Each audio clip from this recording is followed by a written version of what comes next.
So come and sing this song once more.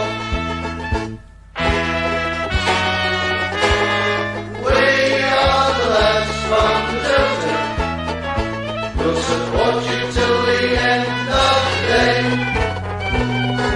We're so happy following. Good evening and welcome, ladies and gentlemen, girls and boys, to Monday night's Tilton Talk Show on a Wednesday. That's rather unusual, but we've had a bank holiday.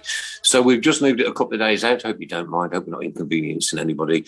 This show is sponsored by Boylesports, principal sponsor of Birmingham City Football Club, and of course M.A.Reilly French Polishers and the Garrison Coffee Company. Thanks for your sponsorship all year. We're going to have a summer sabbatical this year. We haven't had one for 2 years, all through COVID. We've kept you guys entertained and hopefully informed, and we've had a good laugh. But we do need a little bit of a rest, don't we, Chris? We do, yes. Right, that's Thank enough you. from you. I'm sorry. Okay. Joining us tonight. Sorry for butting in. Joining us tonight. Wow, what a plethora of people. We have an outside broadcast tonight from Browne in Somerset, I think. Yes, Somerset. He's drinking cider as it is. It's the one and only Craig Courtney. It is Somerset. Somerset. There is Somerset. Chairman of the board, Alan Watto. Good evening, all. And of course, the only one and only Mr. Rogue himself, Mark Andrew Adams. Good evening, everybody. Hope you're okay. Do we have Ollie in the studio tonight, Chris? No, he's not very well. No? Okay. And then, of course, from myself, good evening, Mrs. Browne. Good evening. And we've got the voice of Birmingham City Football Club on the pitch, the one and only Richard Goulding. All good. Yeah. All right. All right. We're going to start the show off tonight by wishing Ronaldo all the very best, obviously, with the very sad news that he's had over the last couple of days. And from every decent Birmingham City fan, our hearts are with you, buddy. Keep right on and come and sign for us, mate. That'd be nice, wouldn't it? Yeah. It would, yeah. Look, I always say these things are never easy, and anything can happen to anybody at a minute's notice, and you never know what's around the corner, so value every second you got on this planet. You sure do. Yeah. Right, okay, about valuing every second we've got on this planet, 90 minutes of torture. 90 minutes of absolute torture at Blackpool. I did laugh, I must say. I did laugh when somebody posted a photograph of the Blackpool Tower all bent over with Blues on tour. I saw that. That's good. Yeah. I don't know who did it, but mate, I tell you what, quality. That was absolutely super. Clever. I've heard there's been some fracas between our own fans and this and the other. Stop it, stamp it out, crying out loud. Don't need it. Sometimes a little thing can become a big thing. I wouldn't make too much out of that. Really. I think those sort of things happens all the time. Losing 6-1 and being in the position that we are. And bear in mind, people, had Derby, right, when the flags have all gone down around here, had Derby and Reading not been deducted those points, we would be relegated. We would be relegated. Yeah. Yeah. Think about that. We are no better off now than we were last year, the year before, zero. Not 1 inch have we improved, and that has to stop. Now, I want Lee Bowyer to stay. I want him to have a summer clear out, and I want him to bring some of the players that he wants to work with in. That's it for me, right? I can't stand this constant changing managers. Lee Bowyer's a blue nose through and through, right? He's played for us. He won the Carling Cup with us, yeah? And he's a thoroughly nice guy. We've had him on the show the week before he was employed, if you remember, Chris Browne. But when you asked him... I asked him. You asked him if the opportunity came to manage Birmingham City, would you take it? He said, never say never. And then I said, Chris, yeah, see you in a week. 1 week later, that man was employed. So Richard Goulding, the Tilton Talk Show is responsible for employing Lee Bowyer to the club. No. So if it goes all tits up, you invited him. You asked him the question. No, nothing to do with me. Right, Richard, what's it like for you? I take it you're a blue nose. What's it like for you introducing the teams? It's an absolute honour, to be honest. A boyhood dream, I guess. Right. I'm going to stop you there. I've been a DJ for 42 years. I've retired. Is this the question you're going to ask me, Nick? Yep. Okay. I'm going to do it right at the top of the show. Okay. I want one opportunity to do what you do. Just at the beginning. Just at the beginning. That's it. Do you know, actually, it's funny because we was talking about potentially a few years ago getting the fans to potentially do a little bit sometimes. Right. Okay. There's your opportunity. Well, the problem is... Listen, the reason I want to do it, right, I've been going since 1973, right? I do have an amazing voice, by the way. And I've got a museum to Birmingham City Football Club. I have a room completely dedicated to the Blues here in my house, right? And what an accolade for me to take to my grave, knowing that I've introduced my football team onto that green field. Yeah, it is an honour, as I said. A boyhood dream. And just fell into it by accident, actually. And yeah, it's always a pleasure to go there, win, lose or draw. It really is. The fans are great, regardless of some of the comments that the fans get. They are generally superb. We are a different breed of fans, Blues. And it's just an honour, guys, to be honest, and an honour to be on the show. It's took a while. Chris has never asked me before, have you, Chris? Only about 12 times, I think it was. I was only 6 when I first asked him. So is there a possibility my dream can be fulfilled? I can't play football. I'm now 60, right? I've never been able to kick a ball. If I wanted to kick it left, it would go right? If I wanted to kick it up, it would go over my head. But to do that just once for my football club, wow. I'd be on my knees crying, mate, I promise you. Never say never, Nick. Thank you, Rich. Nice one. You never know. When is your birthday? When's your birthday, Nick? Christmas Day. My birthday's Christmas Day, Rich. I've never told anybody before. No. Never, ever. It's a shame they don't play. That's coming. We're over, a third of the way through the year already, over a third of the way through. So it won't be long before I'm 61. Now, I have to do it, Rich, before I pop my clogs, right? My absolute, you could write it on my headstone, right? He called out the Blues. It's not that much of a big deal, Nick. Rich, for me, you would be surprised. You would be absolutely surprised. It would just be one of the best moments of my life. To hear my voice coming through that microphone, even if it's just that few seconds where I introduce the team, I would be. I never stutter. There you go. Never say never. All right, matey. Nice one. Anyway, on the show, 6-1 we got beat, ladies and gentlemen. 6-1. That simply isn't good enough. Like I say, I'd like to give Lee this summer opportunity, this window of opportunity to do what he needs and wants to do and what has to be done, because there are fundamentally things wrong at our football club on the playing field and off the field and in the stands. Yeah. And around the streets where we've got no burger vans anymore. Mark, your thoughts on the game? Well, I think it's the lowest ebb for a long time. Since the 8-0 drubbing against Brighton? Possibly, yeah. Against Bournemouth. It was just... Bournemouth, I meant Bournemouth. I knew it began with a B. How many you had, Nick? Coke. Look, Coca-Cola. It's amazing how drunk you can get on that Coke, isn't it? Is that and I'm not being funny. I never drink alcohol. No, it was just shocking. There's no other word for it. It was the epitome of players who looked like they wanted to be anywhere else but wearing our shirt, wearing our badge. What hurts me the most, Mark, is our supporters were up there all weekend, bank holiday weekend, partying away, and I was watching the videos on YouTube and one thing and another, and then they get treated to that. Well, I mean, you see the players run out. If you were a Blues player, run out onto that pitch, you saw that massive bank of fans that we took up there. Yeah. It'd lift you, but it seems to the absolute opposite. They may as well have worn flip-flops, to be honest. And it was the same on Friday against Coventry. Do you know the man who invented flip-flops? He was French. Philippe Philop. I was just shocked at the complete apathy and the complete lack of effort. And the sooner we have a big clear out, the better, to be honest. Yeah. It's got to happen. It's got to be this summer, hasn't it? It's got to be this summer. It's got to be. We simply, as a club, cannot continue to go on like this, on the field, off the field, and in the stands. Well, I mean, We can't. I mean, we're gonna. I mean, already a lot of people are saying that they're not going to renew. They're not going to go next season. Oh, listen. Wait till the season tickets come out and then find out who renews and who don't. I mean, of course they'll renew because we're Blues, aren't we? We're Blues, aren't we? That's what we are. Go on.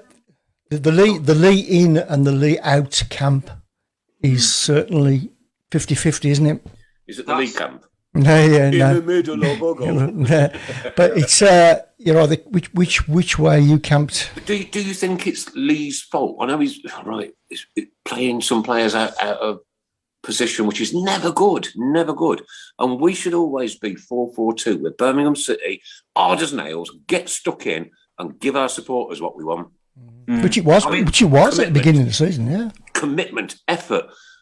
The love for the fans, the love for your football club, the love for being able to be in a very privileged position to play for a football club. Give it back. Yeah. Is it one more season, is it, Mark, do you think? I'd say one more season. I'll give him another season. Because like Nick said earlier, at some point we've got to break the cycle. We can't keep, getting rid of them, getting another one. We've got to stop that. We've got to break the cycle at some point and just say, right, we're sticking with him for, at least another year. I know. Sorry, not. No, go on. I went to the Blues Stoke game early on in the year at St Andrews, yeah? And I looked at them two teams, and I know we had a penalty disallowed, didn't we? And I looked at them two teams, and I thought, you know what? These two are solid. They are so going to be. I was talking to a Stoke man tonight downstairs. But he said if it wasn't for that run that we went on, he said we'd be in your position. Yeah.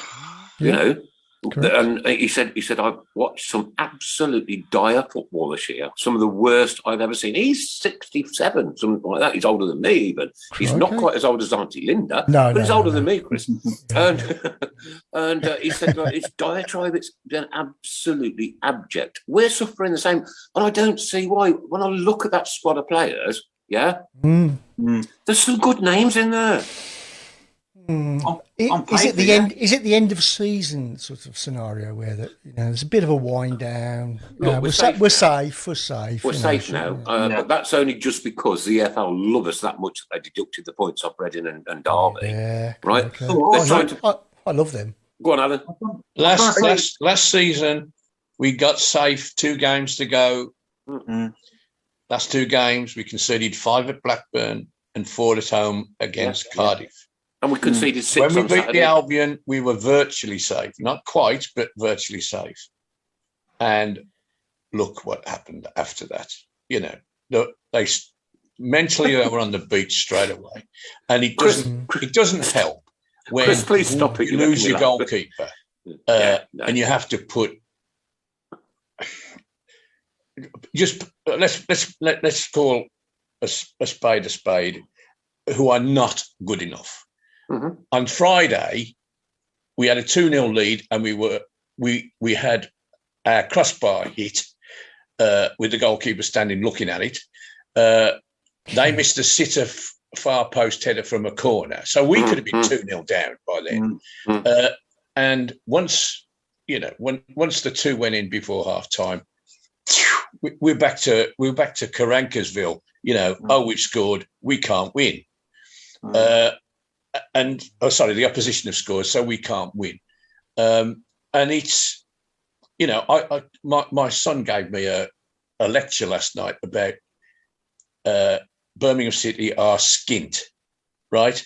We pulled rabbits out of hats all season, getting players in and out and whatever, but we ended up with a side over the weekend that was severely handicapped by having a very young goalkeeper, a defence that don't know what day it is.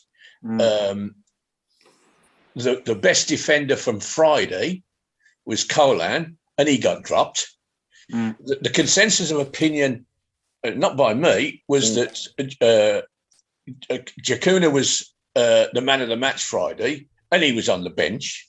And I honestly, and I'm not kidding you, I looked at the team when it came in, and I thought, that's 6. That side is gonna concede 6, and the only thing I got wrong is we scored. I couldn't see how we were going to score with that team. Now, it's not acceptable. And, you know, throw Chong into that side, throw McGree into that side, throw Sanderson into that side, throw Matey into that side. Check and Doy. Well, yeah, he would get a game in that team any day. And we gambled. We tried to shuffle the pack as best we could, and in order to get the job done, we had to let an experienced centre half go. Okay, he wasn't having a great time when we let him go, and of course the day he leaves, we start losing defenders, and we've got nothing to replace them with. Now, the bonus, let's not be too negative. The bonus is we got a young laddie in at centre half who we didn't know anything about, and he's done all right. But on Friday, certainly he was starting to feel it. I mean, he was on his knees at the end of that game. I've only seen the goals we've conceded, and it's like at Blackpool, and it's a horror show. Where who was marking him? Who was marking? Alan, I'll be straight with you, Alan. Right, I started watching the game, and then when we went 1-0 down after 3 minutes, I turned it off, went downstairs, and had a beer. Yeah. I just couldn't be bothered with it anymore. Yeah, and that's the attitude of our back four, to be honest. Yeah. I know, Mark. I've had this for 11 years now. 11 years. Yeah. And I was in my 50s when we won the Carling Cup, mate. A decade has gone past, and it just nothing has improved. No. Nothing. I think what did it for me as well was the picture of the still shot of the defending for the Coventry's fourth goal on Friday. With Pedersen tying his shoelaces. Pedersen tying his laces. What's all that about? Yeah, that was a bit weird. That was an embarrassment. Yeah. That just summed everything the up. The bloke had gone past him, he fell over. And so, in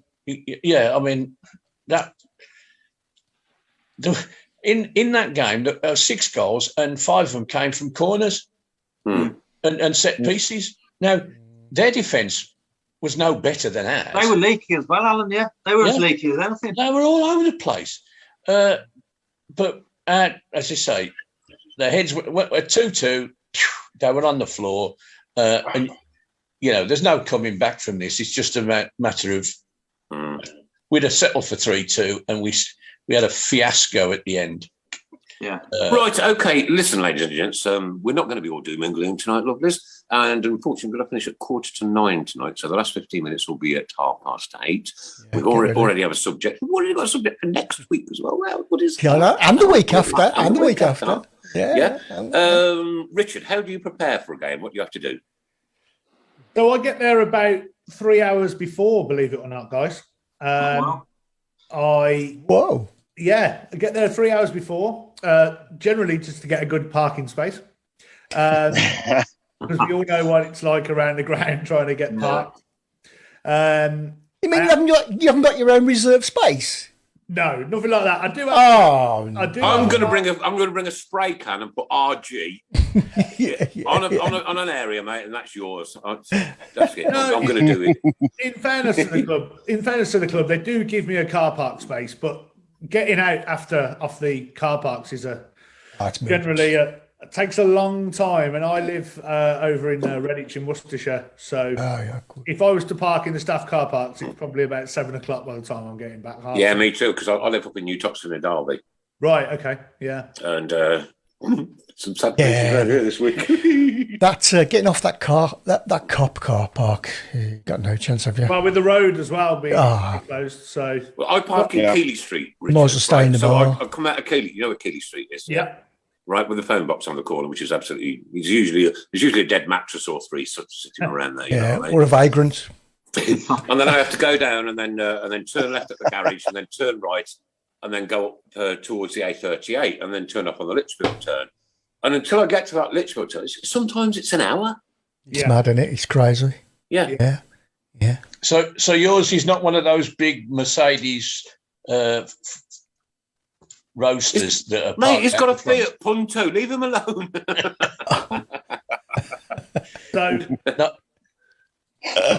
So I park up, and then I will go over to the cop side. Actually, for those who don't know, I'm based in the main stand, but I have to report to the cop side. So I'll go over to the cop. If it's a 3 o'clock kickoff, it's about 12:15. I'll go over there. We'll do a run through of what we've got on during the day. So there'll be different announcements. They're not the same ones every game. There are different ones. And we just run through what we're doing at half time, who the star of the day is. Who do you run through that with? Just marketing. Just marketing. Not security? Sometimes if there's a specific... If it's a big game, yeah. Yeah, right, if there's something special going on, we might be doing an applause or a silence or something. We would see security. So I'll do that. I'll then generally write out an interview for the star, whoever that may be. I do generally know in the week who the star of the day is, but with work, I just do it on the Saturday. It's fresh in my mind, and then I go to the main stand where I sit and wait till half an hour before, and then I pitch generally half an hour before kickoff. Can you do us a favour? Here we go. Another favour. Yeah. Can you ask pushing Bo it, Nick? You're pushing it. We need Bo to come on the show, right? We want to see who Bo is, right? We want to see Bo in the flesh, unmasked, on the Tilton Talks, unmasked. Would he or she? Because you don't know if it's he or she. I don't know. Yeah. Would he or she have to speak, or would they just be on camera? No, they'd have to speak. Wow, tough. That wouldn't because you can't talk. No, they could bark. Okay. In a Brummie accent. Woof woof. Growl. Well. Okay. Mark, do the best dog bark in a Brummie accent that you can. Mark. Dog bark in the Brummie accent? Yeah. He's from Coventry. I'm from Harborne. I'll do a British bark. Off you go, bark. I can do it. Woof. Yeah. Woof woof. What do it? Woof. I can't believe you've actually done that. I ain't going to ask anybody else now. Rich, it's been asked, how did you get that gig? Oh, wow. Well, it's a bit of a long story, and you haven't got that long. I'll try and shorten it a little bit. Go on. Well, please do. My background, I'm sure you probably know, is DJing around Birmingham and Solihull and etc. And I got into doing radio a little bit, and I was a DJ down at Vale FM, which is now obviously Switch Radio, which I know you guys are good friends with. Yeah. And I got told to send a show reel off to all these different stations. I was already friends with Phil Upton and people like that. But, it's hard to get into radio, as I'm sure some of you guys know. So I went down. I've been doing this for 11 years, mate. I've had no career benefits out of this. It's not what you know, it's who you know. Yeah. Definitely. Yeah. So I sent the show reel off, and for some reason, I sent a show reel to Birmingham City. I don't know why. They didn't have a radio station. I'd actually done... and you're going to hate this, but I actually did a Saturday night on the... No! Don't say the word. I won't say the word. £10 fine, say it.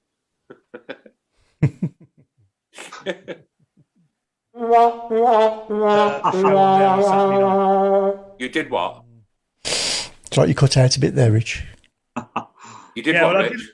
I did a show on there on a Saturday night. And anyway, so I sent the show reel to the Blues.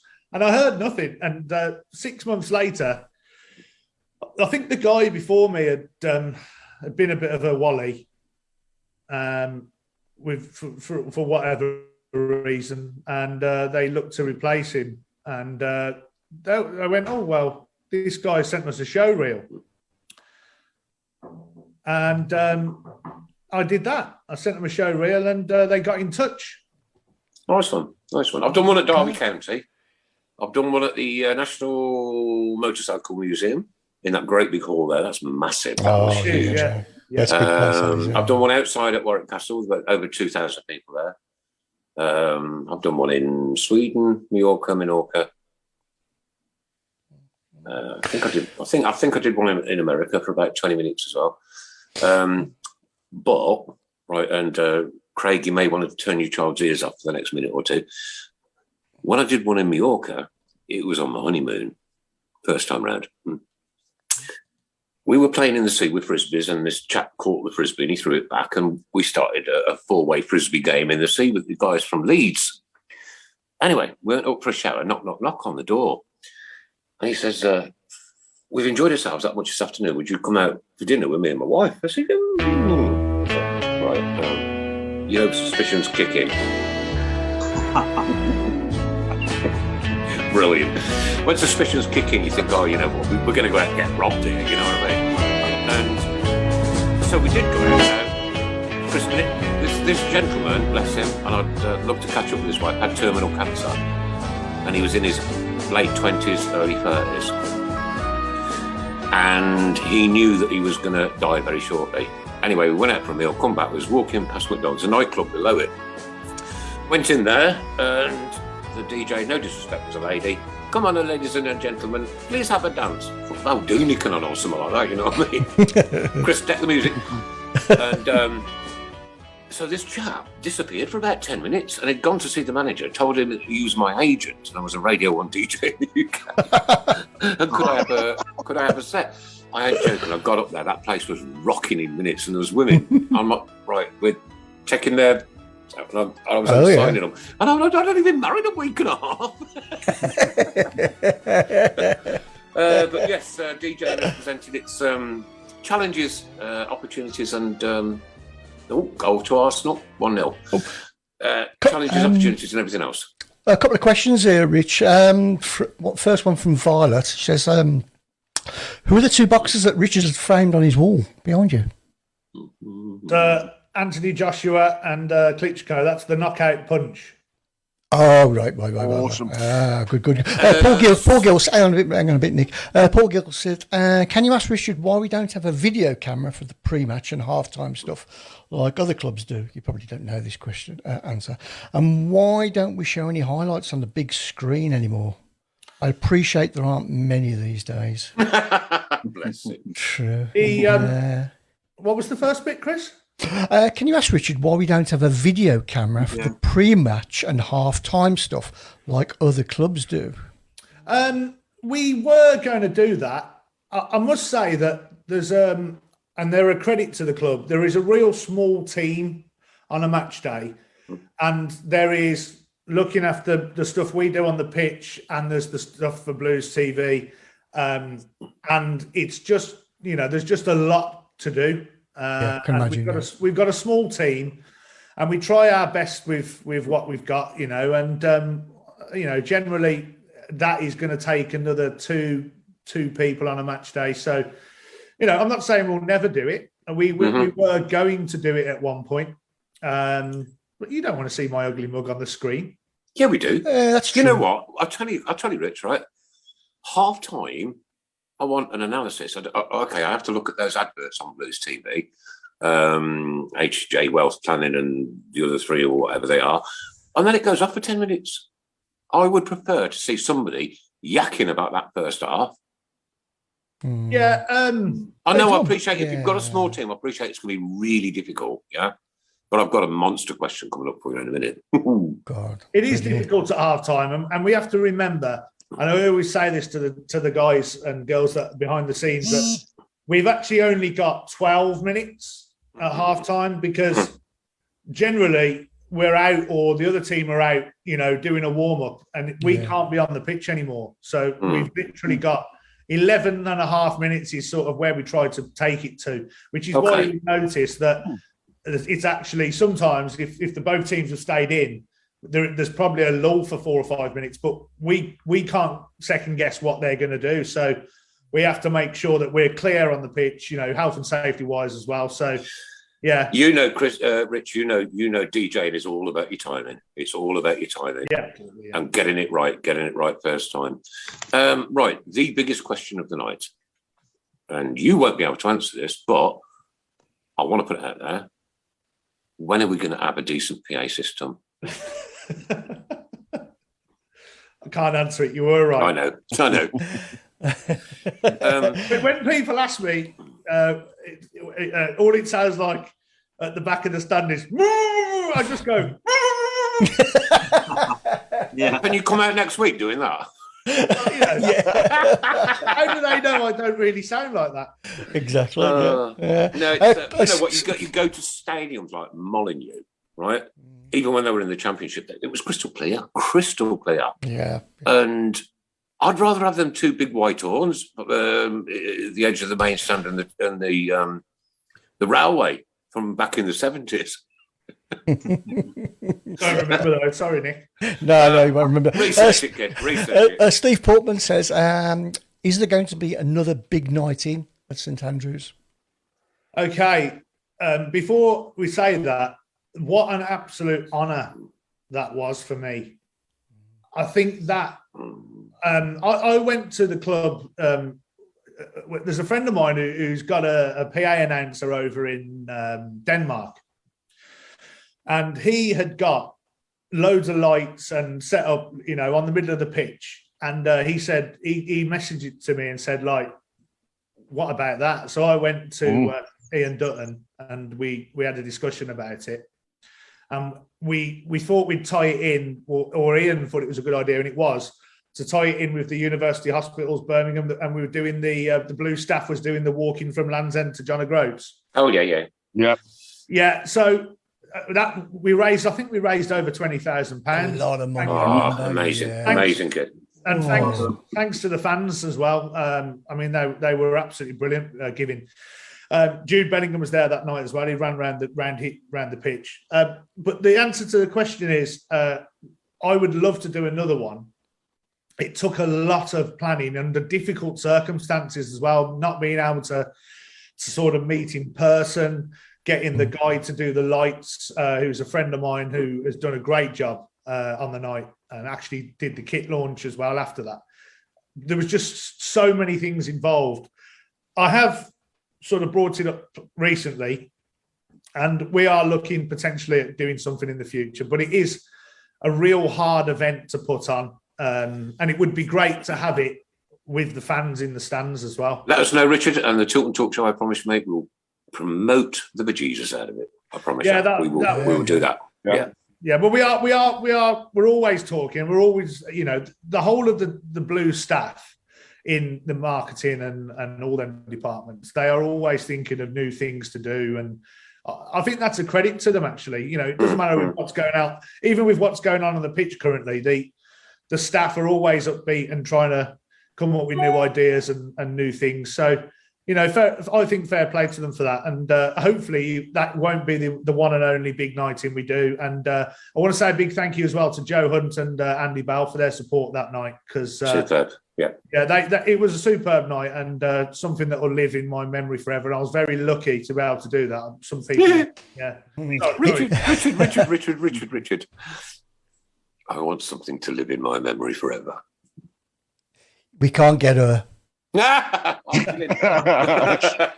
she's sorry. Sorry. No. And anyway, she's much too old for you, apparently. Richard, question for myself. What was in the shed? From Breen, by the way, from Breen. I want you to introduce where you are. Our man in Breen. Yeah, from the man in Breen. What was in the shed? What was in the shed? I'm going to really burst your bubble. Nothing. Really? I don't think it even had a floor in it from memory. Really? Yeah. That is quality. It was for me, guys. I've got to say, it was for me. Probably the best halftime game we had. Yeah. Because Rich, I'm really sorry. I don't watch the halftime games. I've got up for a pea pipe and a pie. Anything beginning with a P. Explain what the shed game was. Okay, so the shed was sponsored by a well-known DIY chain. You can name them, we don't mind. Okay, so it was called On Me Shed Son. Right. And it was sponsored by Wicks. All right. Yeah, remember. Who very kindly supplied the shed. We had 2 long planks of wood and there was 2 holes cut out in the shed on each gable end, and the plank slid through, and then the ball boys or some of the community lads used to all get under it and lift it out. And we used to put it on the centre circle, and you had to chip the ball from anywhere around the centre circle into the roof of the shed. Yeah, wasn't the star prize vouchers, wasn't it? Wicks vouchers, was it? I think it was Wicks vouchers.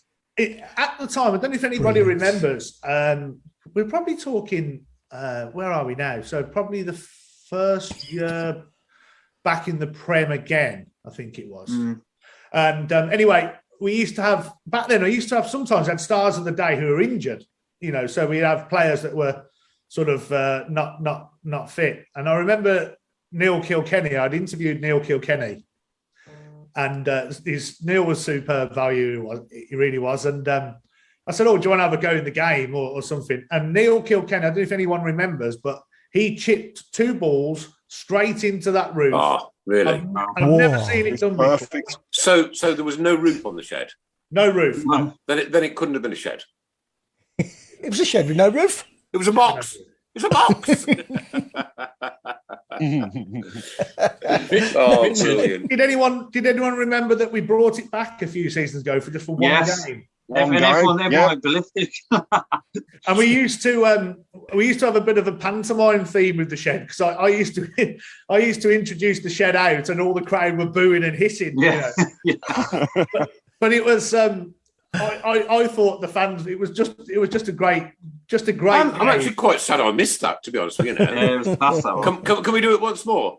Well, we'll see. I have asked if we can bring it back at some point, and even some of the new staff that come, have heard about the shed and have asked me about the shed, and it would be good to bring it back. Chip and Win is also obviously the current game, which we brought back again, and we've got that sort of element with Chip and Win where we can ask the crowd what it's a bit like Bullseye, where they used to ask if they want to gamble and all that. Let's have a look at what you could have won.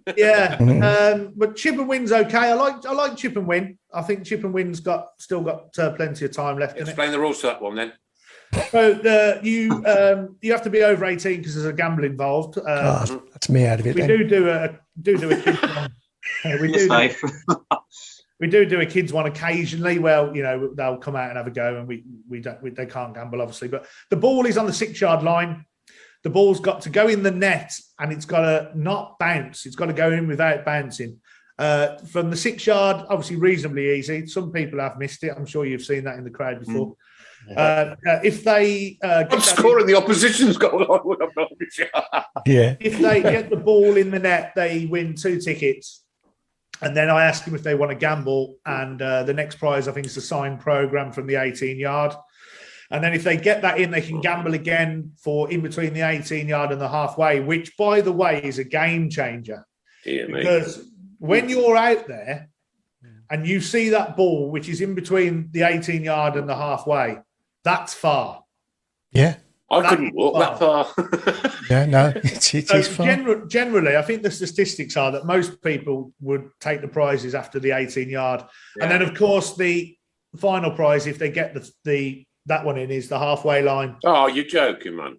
Halfway line for a season ticket for next season. I don't think anybody's ever won that. I don't think anyone's won it now. I think someone. I remember seeing someone. I think one lad won it once, and I can't remember who it was against. But I remember that one lad won it. And the place went ballistic.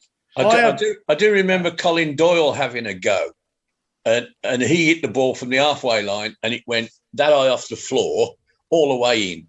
You know the difference between a professional footballer and a bloke out the crowd. I mean, he just drilled it, and it finished halfway up the net.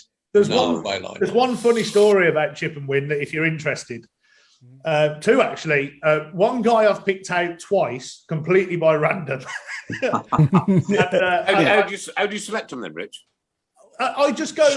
I go into the crowd. I don't go into the crowd. I just sort of ask people if they want to play. It's a bit difficult this season because obviously we've only got the 2 areas to pick from, because obviously the Cup and Tilton, they can't come down. But we usually just get them to put their hand up if they want to play, and I just pick people out. Okay, so it's a random selection. It is absolutely totally random. I've never, and I can tell you hand on heart, never ever tried to pick out anybody who I know. I've just do it completely at random. Yeah, I get that, but like that then kind of disadvantages people, doesn't it? Well, it's not about them. Yeah. I like your philosophy, kid. I picked out the same guy twice, and it was within about 4 weeks. And I asked him if he knew the rules and seen the game, and then he told everyone on the microphone, "Yeah, you picked me out 3 games ago," which I was getting booed for. But the real funny story, amazing story, really, is I went to the Cop and I picked out 2 players, and one of them was a guy from Czech Republic. All right. Does anybody know the story to this? No. Okay. So I picked these 2 people out, and this one guy, I said, "Oh, what's your name? Where'd you come from?" I always sort of ask him that. And I think his name, he said his name was Peter, and he was here on the weekend just visiting. And I picked him out, so it was obviously amazing. Anyway, so he took the first one and he won the tickets. And I said, "Would you like to gamble the 2 tickets that you can't use for a signed ball?" I think it was. So he gambled. So he won the signed ball as well. I said, "Would you like to gamble the 2 tickets you can't use, the signed ball that you can't fit in your suitcase?" And he says, "Yeah, I'll gamble." So he gambled, and he went to walk from the 18-yard to the one in between there in the halfway line. And Zigic was warming up. So Zigic gave this guy his football boots. Oh, brilliant. Wow. I do remember that, yes. Yeah. To take the shot. To take the shot. Oh, bloody hell. And the guy is obviously from the Czech Republic, and he's amazing that he's on the pitch and he's met Zigic. Obviously, I know the different nationalities, but he knew who he was. Anyway, he's used his boots and kicked it straight in the net. So now I've got, do you want to gamble the 2 tickets that you can't use? Do you want to gamble the sign ball you can't take home? Or do you want to gamble the 4 tickets and hospitality you also can't use? And he kept the prizes. Yeah. He kept the prizes. I don't know what he did with them. I don't know if he came back and used them. I don't know. But superb, absolutely superb. I've been in a very fortunate position myself about 30 odd years ago, when Bob Matthews was there. Do you remember Bob? Lovely man, sadly passed away now. And I won £1,000 on the half-time lottery. My lad had got the ticket next to me, and as Bob was reading the numbers, he went, yeah. And there's a long story behind it. And I wrote to the club, and I have in my museum a 2-page centre spread of the story.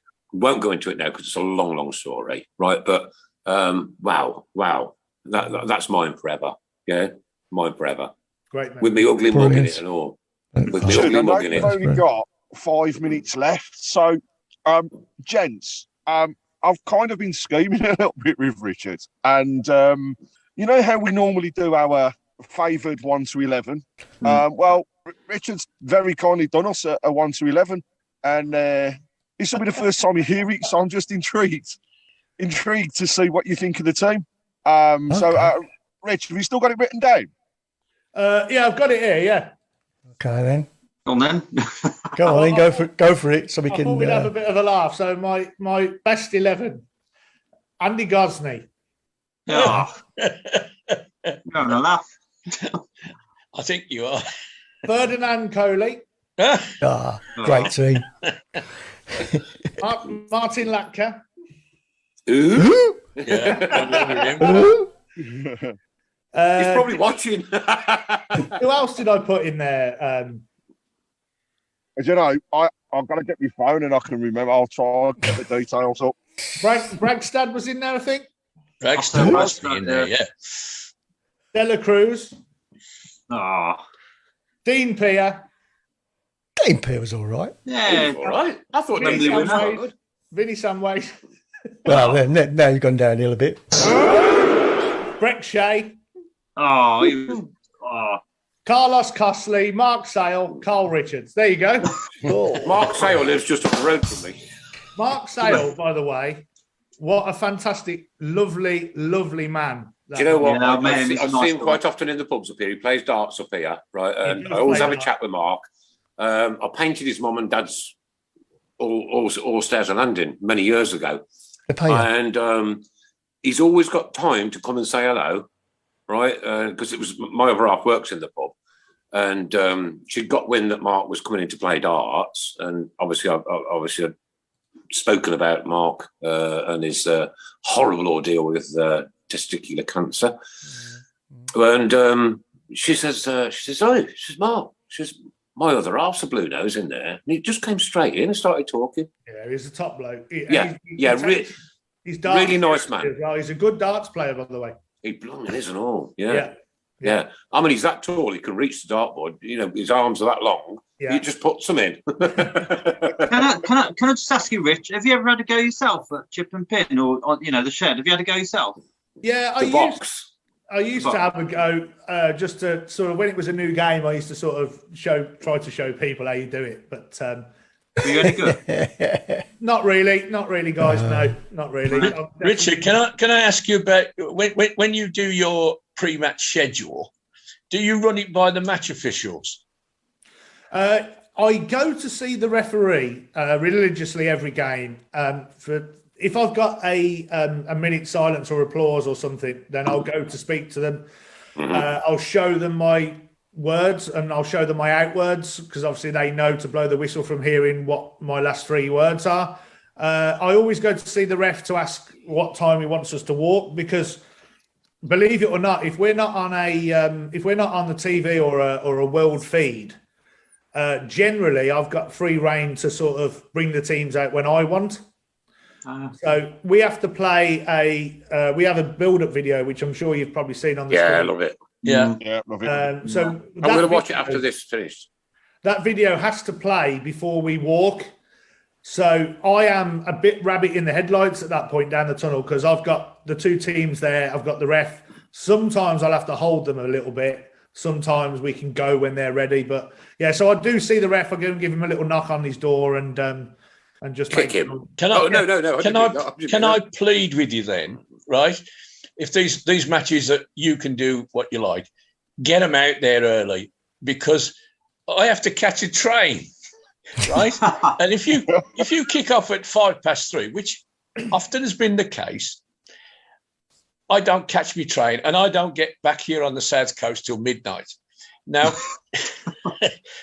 and this all came to like, I don't know whether you remember it. We played Reading the first game of the season, and their goalkeeper got injured, and it took 10 or 12 minutes to get him off the pitch. So, cut a long story short, by the time we got to the end of the game and all the added time, it was 5:10 by the time the game finished. And I was walking. I had to leave at 5:55. I missed the last quarter of an hour. And during that quarter of an hour, I got round the back of the ground, and there's a roar. And it's a roar from us. No, sorry, I know it's a roar from the Reading people, because I'm behind that stand. And then there's another roar.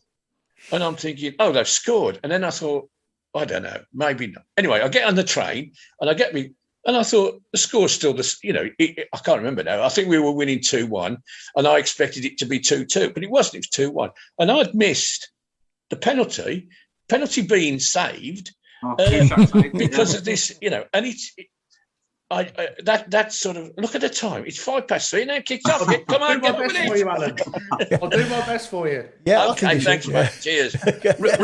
Richard, have you got to go early? No, I'm all right, guys, actually. Okay, good. Right. Here's one thing I'm going to show you. I'm going to turn my phone around, right? And this is a wall in my house commemorating my other half's son who was killed in Afghanistan. And I want to thank Birmingham City Football Club from the bottom of my heart for the job that they do on Poppy Day. They do a good job, yeah. They do fantastic. Yeah. Fantastic. It's my favourite fixture. And honestly, do you know what? I stand there, and ex-military myself as well, and many of my brothers and one thing or another. My brother who lives out in New Zealand used to be the Queen's Guard outside Buckingham's Palace, and you see what Blues do. I mean, it's a night game, and those lights dim down. It wrenches me to bits, mate. Honestly, but that's great. Right, there's a goosebumps, kid. Right, I promise you. Right, you can see them, yeah, they're visible. And the job that Blues do and the fans respect as well. Always. You get one, you get two sometimes. Never going to stop them. Numpties. But the fans, 99.99999% of them fans are absolutely silent. And it is one of them games that I have to make sure that I go to. It's a choker, isn't it? I'd stop work, I'd stop everything. We're going down to Rochester Cathedral in a few weeks' time to for another commemoration, which is the Royal Engineers unveiling of all the Royal Engineers that were killed out in Afghan. And you know what's going on in the world now? Wow. I'm speechless about it. I'll be honest with you, because 2022 and we can't live together in harmony and friendship and shake people's hands and. I don't get it. Yeah. I agree. I'd like to say, agree. Richard, that this year's remembrance match was fabulous. The old fella, phenomenal. The old fella walking out, leading the teams out. That brought tears to my eyes. And the guy who played the last post was breathtaking. It was, and the kickoff was delayed till 3:05, and I forgive you for that. Brilliant, mate, brilliant. But no, seriously, Blues, I think, do an unbelievably awesome job. So you say that's your favourite night of the year, then, Rich? Yeah, it's my favourite game, that is, because it means a lot to. I think it just means a lot to everybody, doesn't it? You know, generally, it's funny because.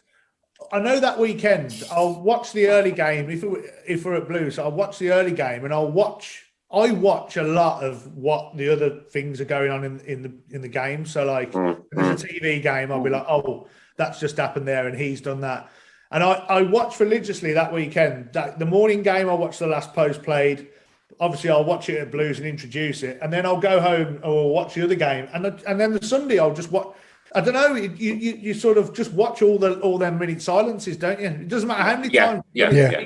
And I always come home and watch. You know the one that's at where is it up? Where's it up? Where all the poppies come down. Oh yeah, that one is the Royal Albert. The Royal Albert. That for me is breathtaking. Breathtaking.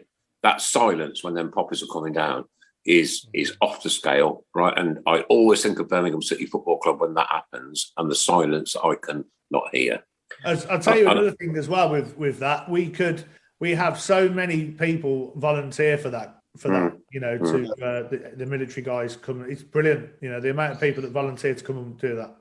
And what I loved was the cadets going around with buckets collecting money. Yeah, superb, fantastic. Great gesture, superb. This show has raised, I think, something in the region of, well, this show plus me and Sharon with our own bit of charity that we've been doing up here, something in the region of £6,000 for PTSD. It's incredible. Yeah. And that's football fans giving. These are football fans who are berated, who are thugs, and no, they're not all thugs and hooligans. This is a family. This is our family, right? And we come together in times of need. We always do. We've had some just unbelievable things on this show happen, haven't we, Chris? Oh God, yeah. Over the years. Oh yeah. We had some fantastic. Richard, as the substitutions are made, and our that's a side of kicking. Yeah. How many times have you felt like giggling when you've heard those different things being shouted by the fans? And you know, out of everybody that you've heard, not putting you on the spot, but I'm putting you on the spot. A Brummie's the funniest. I think the best one for me was when Soccer AM was presented by Helen Chamberlain, and I'd won the game where you had to guess how many times the team would score through the after at the end of Soccer AM they used to have a game where they had I'd won a T-shirt and they called me in the week to say, can you tell us something interesting about yourself? And I went, oh. Well, I'm the PA announcer at Birmingham City. So on the week after that, Helen Chamberlain and Max Rushton, they come up. They put on the bottom of the screen who'd won the week before, and they put Richard Goulding. And she come up to the camera and she went, Who? No. I thought that is brilliant. Helen Chamberlain knows what we do at Birmingham City. You know. Do you know what I'm surprised at, though, Rich? What I'm really surprised at is that like all the other teams haven't nicked it. It's still ours. Yeah. No. I think, Yeah. to be honest, I think Leicester tried to. I'm sure Did Leicester tried to for a little bit. Yeah. Yeah, but Obviously- they just cook crisps over there. Obviously, it's not. I didn't start it, guys. As you. No, I know. It's Ian Danton. on it. Yeah. Yeah. Ian's been on the show many times. Great friend of the show. Yeah, it's a good lad, Dan. I used to deliver papers to his house in Warwick. Really? Yeah. I've never said that before. No. I've never told anybody that my birthday's on Christmas Day. No. It's coming. It's coming. Every week. Yeah. Are any of you going to the player awards this year? Are we going to all our awards? I don't know. No, I don't think I'm not definitely no, because I won't be here. I'll be sunning myself. Well, I'm very honoured this year. They've asked me to be the voice of God. So. Oh, Really? brilliant! Yeah, Brilliant. I'm really looking forward to doing it. It's a bit of another honour, really, and Keep chalking them up, Rich. You know what? That's fantastic. Mate, I could talk to you for like days about my DJing that I did and the things that happened, good, bad, ugly. I'm sure you've been there, you've seen it. But when an opportunity like this comes up, live it, breathe it, take it, enjoy it, and then remember it. Oh, and Richard, I've got to ask, if those people over at B6 ever turn around and said, come and do it for us, and pay you £5,000 more, what would your reply be? It's not about the money, said Richard. He'd probably say who? He's frozen, so I'll say it for him. I should ask such a question. He hasn't frozen, Craig. He's just sitting there like this. Oh, he's come back. He's back now. Sorry, guys. Sorry, that's my fault. Sorry. No, because of this question, Rich, we know why you sat still. Right, off you go, Craig. Go on, say it again, Craig. So, Rich, if the people over at B6 offered you £5,000 to come and do the same gig over there, please tell us your response would be go forth and multiply. Yeah, no, I wouldn't even do it for $500,000, to be honest. Yes. Richard Goulding, ladies and gentlemen, just at the top. I don't know if you noticed there, but he went very sheepish when he said $500,000. I think the missus might have been watching just to make sure. Yeah. You got a bit quiet towards the end of that bit, yeah. And don't forget, Rich, we do record this. And we can send it to your missus. I'm absolutely fine with that, guys. $500,000. $500,000. I'd go out there and I'd say, here comes the scum. Well, I'll tell you what, I'd probably do it for $500,000 and we'd raise some money for charity, eh? Yeah, that'd be a good idea. That'd be a good idea. I was even thinking about doing about 2 years ago, doing a big night in and doing it at their place. And I would wear their kit as long as we raised a certain amount of money. But yeah. I think that's fantastic. That is. Was that 20 million? Yeah, that'd be nice. Do you know what, Rich? Of course, it would be for the university hospitals, which we all use. I know, but under no. Yes. I would just be vomiting all night long. Yeah. In the end, it's just a game, isn't it? It's a game. If you can raise some money, wow. I mean, actually, I must say, some of their fans did give money on that night as well. I know that for a fact. They do, and you know what? They give money to this show as well, Rich. They have, yeah. Right. Like We got infiltrated. Remember, Chris? We got infiltrated. Yeah. 5 or 6 years ago. Oh, there was hundreds of them on. They're all coming on, like, giving it large. But even local people to here who support that team have given to Sharon's charity. So Nick, do you remember the coffin? We had people who donated from Villa Park. I had people from for the coffin fund. Yeah. So yeah, they're not all bad. I had people from over there giving me death threats over that coffin. Don't worry about it. I've had death threats and blues. Do you know what we did, Richard? Do you know what we did? Yeah, I think I remember it. Yeah. We were on Fox News in America, right? We were on Fox News in America. I mean, no disrespect, right? Number one, it was a woman, no disrespect, right? And number two, she's American. So she does not understand what a derby, blues derby is about. She doesn't, she has no concept whatsoever. Yeah. Like I have no concept of childbirth, right? Yeah. Oh, boys, put the coffin down. You're being really insensitive. We raised money. Yeah. It was about raising money. Somebody bought that coffin for over 300 quid. Yeah, that's right. Yeah. We marched. Where's that now? That coffin. Right, I'll tell you. Right, we marched it slowly into the van, like this, bit by bit. Put it into the van. I shut the doors like that. It's all on video, actually. It is on video. Yeah. If you just YouTube it, And what happened? He paid for and he took it home. He put it in the garage, and his wife was on holiday. Okay. And it's one of these automatic garages which you can open from inside your car. She pulls back up from holiday, opens the garage, and there's a coffin in villa colours. Absolute quality. While I'm on, guys, can I just say a thank you to somebody? Yes, sure.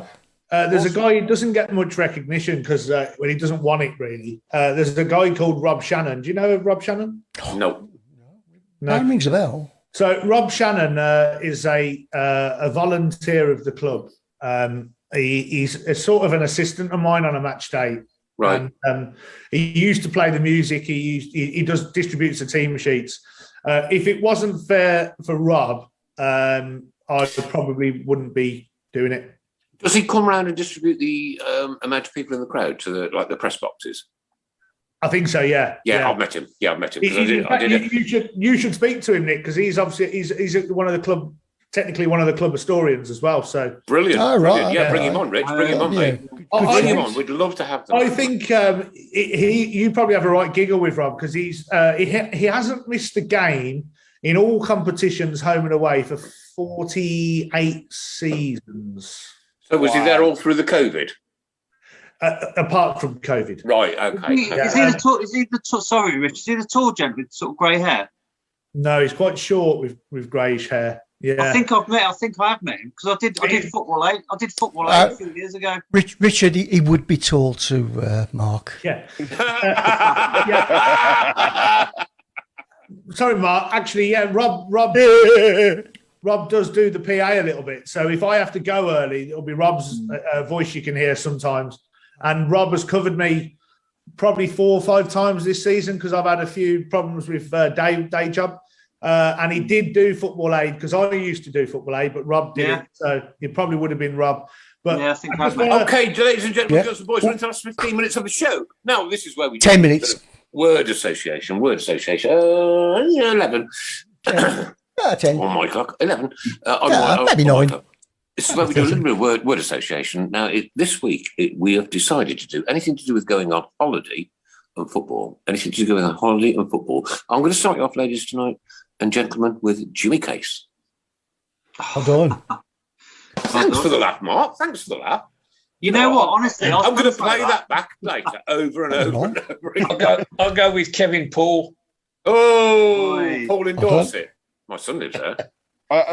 I've got Olivia with me, and hers is Michelle Platini. Oh, that's a good one. Lee Camping. Lee Camping, yeah. Why did you have to do that when I was having a drink of Coke? I waited. Oh, crikey. Gary Bree. Bree. Jonathan, very topical. Very good. Jonathan Seabass. Oh. Dion Sand, her son. Big Will Etheridge. Big Will Etheridge. Yeah. Right. Kenny's son, Burns. Kevin Francis. Yes. Yeah, we'll have that. We'll have that. Stan Lazzarini.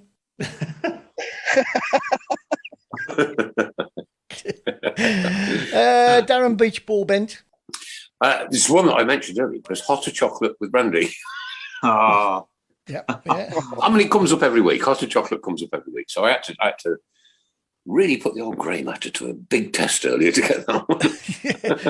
David Seaman says Oliver Bohemia. Travellers Checkendoy. Travellers Checkendoy. Good one. That's class, that is. That's from Dom Kavanagh. Oh, brilliant. Very clever. Very clever. San Miguel de Souza. San Miguel de Souza. Who said that one?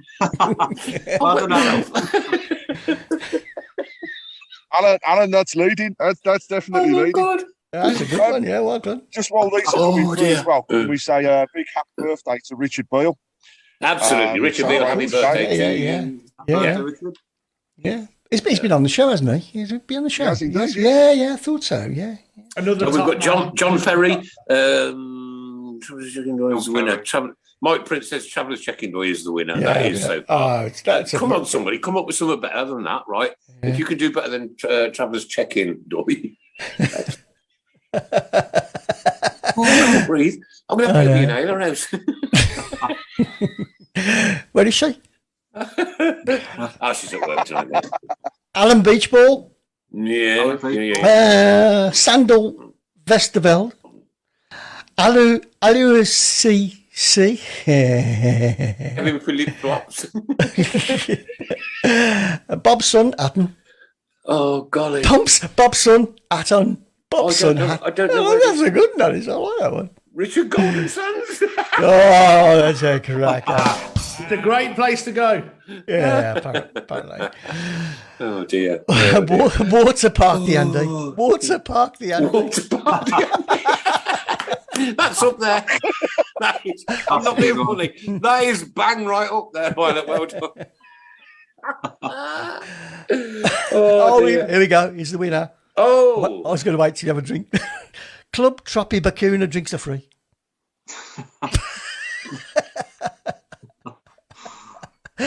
Club Troppy Bakuna drinks are free. 10 Alexander Arnold. 10 Alexander Arnold. Club Tropicana. Bicana. Right, I've got it. Yeah. Probably before you. Just because of where I am, can I have Gary Breen? Yeah, we've had that one. Yeah. It's already been Gary done, Breen, mate. It's already been done. I'm behind the signs. Nicky burnt buttocks. I'll tell you what. We can't say that one. I mean, the guys out there, I don't know how you do this week after week after week after week. We give you 10 or 15 minutes, just cheer us up at the end of the show. And, oh, man, I read through these again, and I laugh as much second time round as I did first time round, I'll be honest with you. Package Holloway. One for the future. On the pitch at half time, word association, there's the future. Oh, definitely. Yeah. Well, the thing is, Rich, right? Radio WM nicked it off us. Yeah. and made it better. Have a word, Craig. Have a word next time you're on there. Yeah, they nicked it off us and made it better. Talking of WM, there was a really good-looking person giving an interview earlier on, so he'll have to make it across to you, Chris. I weren't there. Not me. I say, yeah. You mean Jezza? Yeah, Jezza was on. Yeah, Jeremy Clarkson. He was there, wasn't he? Mikel Forshells.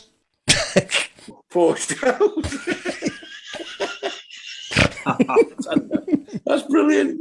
It's a couple. Sunburn. I like it. Oh, God. We've got a package all the way. Yeah. Barry Fried attendant. Bernard Sunbed. The Mile High Camp. Oh, God. Alberto Itsy Beatsy. Teeny Weeny Tarantini. Come on, the Mile High Camp. As it flows. What about Scott Tans? Alberto Itsy Bitsy Weeny Tarantini. I'm sorry. That's broken. That's brilliant. Life. No, that's that has done it. Yeah. That's the best one of the night for me. I'm sorry. That is Alberto. And you said they were all thick. Oh my God. Oh, crying out loud. I never thought anybody would be able to ever think of anything like that. I've come over all unnecessary. Ian Clarkson. Oh, yeah. Bernard Sunscreen. Yeah. Oh, we have some good ones there. Where did they get them from? 4 minutes of the show to go, ladies and gentlemen. Come on. Somebody please try and beat Alberto. Richard, have you seen the announcers on the continent, particularly Germany, the way they introduce teams? No, I don't think so. I've heard them, obviously, but what they do, they only for the home, they'll read out the visitors, and then their own fans, they will read them out and they'll say, I can do it in German, but no, number 22, June, and then he stops, and all the crowd shout, Birmingham. And they do the whole team like that. And it's really uplifting, it really gets the crowd going.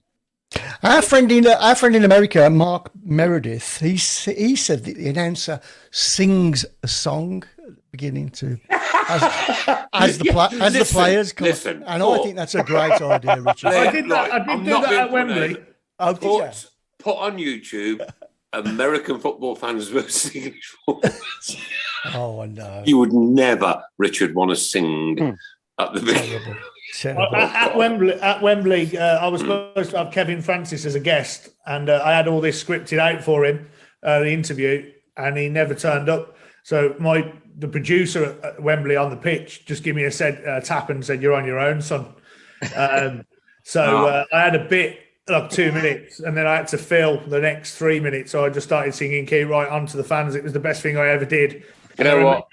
I remember the marketing department asking me how good it was and saying, "Can you do that at every home game?" And I went, "No." Oh, I think you should. Richard, I went to the new camp in Barcelona, right? I was in Barcelona, so the new camp's there. So there was no game on. There was more people visiting the new camp than we have at St Andrews on a match day, right? Oh, yeah. I went up to the stand to get my ticket to get in. This proper fit wench was there, and she goes, "Where are you from? There's no good me saying you toxitor." Birmingham. Oh, Birmingham. She goes, "You like Barcelona?" I said, No. She says, "Why are you here?" I said, "To sing my song." Went in, did all the museum tour, sat in the manager's chairs, went up into the stands and sung "Keep Right On" to the end of the road. On my own, in Barcelona. I own the place. Delhi Belly Alley. Oh. Barry Horn Island. We've got Tyler Bucket. Chongity Songs. Otter Weather. Yeah. Oh, God. Oh, my. Clayton Donkey. Oh, no. Guys, can I bid you farewell, please? I have to. Yeah, we're all going now. Richard Goulding, you know what? Going. You're part of Birmingham City Football Club. You're part of our family.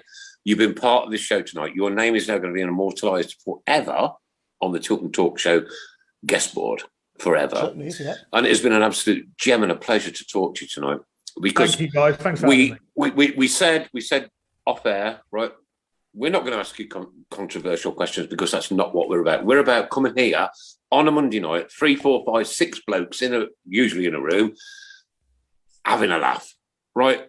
And that's what we've done again tonight. Rich, you've been an absolute blessing for us tonight, and it's been great insight to know what goes on prior to games and the box and, and all sorts of other things. Mate, I tell you what, you keep doing what you're doing, but just remember my dream. Thanks, guys. Take care. Keep doing what you're doing. Ladies and gentlemen, the Tilton Talk Show is going to leave you now. We've got Mark Andrew Adams, a.k.a. Road. Good evening, everybody. Have a lovely rest of the week. 3 points out of it. Mr. Pixie down in Green, introduce yourself, please. Jezza. Yeah. So from Jezza in Breen, thank you very much, everybody. See you all next week. From Captain Mannering, Alan Watton, down on the South Coast. Goodbye, everybody, and thanks for watching. Oh, bless you, Alan. Take care. From Mrs. Browne. Good evening. Goodbye. And from myself, good night, God bless, take care. And of course, tonight is about Ronaldo. The show is dedicated to his family, right? We're a football family. We're all together, no matter what. But Richard, the last words belong to you. So Richard Goulding, what an absolute pleasure and an honour to have you on the show, mate. Absolutely brilliant. Thank you, guys. Take care, and thanks to all the fans for all your support all the time. You're absolutely brilliant, great set of supporters, and keep right on, and let's hope for a good season next season, guys. We're so happy. you what more